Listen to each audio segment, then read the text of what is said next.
जय हिंद। इस वीडियो में हम देखने वाले हैं संज्ञा। ठीक है, हिंदी व्याकरण का एक हमारा टॉपिक है संज्ञा। संज्ञा से 1-2 नंबर का क्वेश्चन पूछा जाता है बोर्ड एग्जाम में। अगर आप किसी भी क्लास में है तो आपके लिए संज्ञा इंपॉर्टेंट ही है, और एग्जाम देने वाले हैं तो आपके लिए इंपॉर्टेंट तो बहुत ज़्यादा है। ठीक है, आप ट्रिक से भी याद करने का कुछ ट्रिक अगर बताएंगे तो आप याद रखने का ट्रिक तो आप याद भी रख सकते हो। ठीक है, ट्रिक से भी याद रख सकते हैं इसको। संज्ञा को समझते हैं, संज्ञा किसे कहते हैं इसको। ठीक है, तो कह सकते हैं कि किसी व्यक्ति, वस्तु, स्थान या भाव के नाम को संज्ञा कहते हैं। किसी भी व्यक्ति हो, वस्तु हो या भाव हो या उसका नाम हो जाएगा तो उसे बोलते हैं संज्ञा। ठीक है, दुनिया के सभी वस्तु क्या है? संज्ञा है। ठीक है, कह सकते हैं कि दुनिया के सभी वस्तु क्या है? दुनिया के नाम मतलब क्या है? संज्ञा है। दुनिया के कोई भी नाम क्या है? संज्ञा है। ठीक है, पूजा, सुधा, गीता, हिमालय, पटना, ये सब क्या है? संज्ञा है। यानी दुनिया के कोई भी नाम जिसका हो गया वो हो जाएगा संज्ञा। ठीक है, ये समझिए संज्ञा।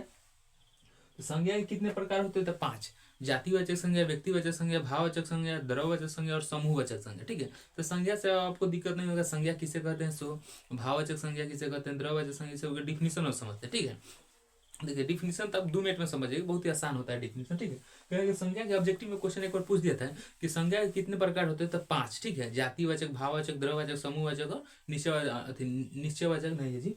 ठीक है, भाववाचक, समूहवाचक, द्रव्यवाचक, जातिवाचक, व्यक्तिवाचक। ठीक है, यानी संज्ञा का टोटल कितने प्रकार होते हैं? तो 5। और हम समझते हैं इसको प्रकार के, जैसे देख लीजिए समझते हैं व्यक्तिवाचक संज्ञा। ठीक है, जब किसी व्यक्ति, वस्तु, किसी व्यक्ति के खास नाम का बोध होता है उसे बोलते हैं व्यक्तिवाचक संज्ञा। जैसे मान लीजिए हम बोल देंगे कोई लड़की, तो इसे पता नहीं चल रहा है ये कौन है, ऐसे में बोल देंगे सीता, गीता, रीता, ये तो किसी खास व्यक्ति के हम नाम ले रहे हैं तो यही हो जाएगा व्यक्तिवाचक संज्ञा। ठीक है, यानी किसी भी खास व्यक्ति के नाम ले लेंगे, चाहे कोई वस्तु के, तो हो जाएगा हमारा व्यक्तिवाचक संज्ञा। ठीक है, मतलब ये हो जाएगा। ठीक है, जैसे रीता बोल दिए, गीता बोल दिए, राम बोल दिए, तो ये क्या हो गया? व्यक्तिवाचक संज्ञा। यानी एग्जैक्ट कोई पर्सन के नाम ले लेंगे तब। ठीक है, हम समझते हैं जातिवाचक संज्ञा, जिससे पूरे जाति भर का बोध होता है उसे हम बोलेंगे जातिवाचक संज्ञा। ठीक है, जैसे मान लीजिए फल बोल दीजिएगा तो फल में पूरे जाति का बोध हो जाएगा। जैसे सेव हो गया, अंगूर हो गया, अनारस हो गया, कुछ भी फल बोलिएगा तो फल में पूरे जाति का बोध हो जाएगा। ठीक है, जैसे हम गाय बोल दिए तो गाय में भी जैसे 3 टाइप के गाय होता है। जैसे होता है अथी जर्सी होता है, एक होता है कांग्रेज, ऐसे करके एगो जो थी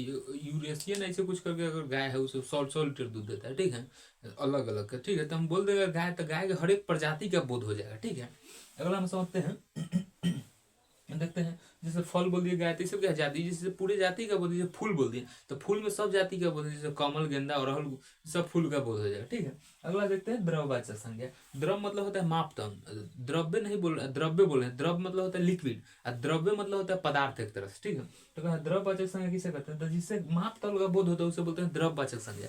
जिससे माप तल का बोध हो उसे बोलेंगे द्रव्यवाचक संज्ञा। ठीक है, माप तौल, जैसे तेल दीजिएगा, तेल तो लीटर में आप दीजिए, घी, ये सब, पानी, आटा, ये सब क्या है? हमारा द्रव्यवाचक संज्ञा। एक बार बोर्ड एग्जाम में क्वेश्चन पूछा था कि आटा कौन संज्ञा है, लड़का सब दूसरे क्वेश्चन पता न मार दिया। ठीक है, तो आटा कौन हो जाएगा? हमारा द्रव्यवाचक संज्ञा हो जाएगा, क्योंकि आटा को हम लोग अति जोखते हैं, नापते हैं ना, माप तौल कर सकते हैं आटा को। ठीक है, किलो में ना, 1 किलो 2 किलो आटा बोलते हैं ना, इसीलिए। ठीक है, तो ये हमारा हो जाएगा द्रव्यवाचक संज्ञा। ठीक है, अगला हम समझते हैं भाववाचक संज्ञा। जिससे किसी व्यक्ति या वस्तु का, मतलब वस्तु तो नहीं कर सकते हैं, गुणधर्म, किसी व्यक्ति या वस्तु गुणधर्म बताए आदि का बोध हो उसे बोलते हैं भाववाचक संज्ञा। ठीक है, जिससे भाव प्रकट हो, जैसे बुढ़ापा, सच्चाई, ईमानदारी, अति निरंतरता, ये सब क्या है? भाव एक तरह से प्रकट होता है। ठीक है, तो इसे बोलते हैं भाववाचक संज्ञा। ठीक है, इसमें आपको कुछ तरीका, खाली आप डिफिनीशन को अच्छा से समझ गए तो आप एग्जाम्पल कोई भी पूछेगा कौन संज्ञा तो बता दीजिएगा। ठीक है, ये हो जाएगा भाववाचक संज्ञा, समझ गया। ठीक है, हम बच्चे समूहवाचक, समूह से रिलेटेड है। समूह मतलब होता है कथी? ये किसी भी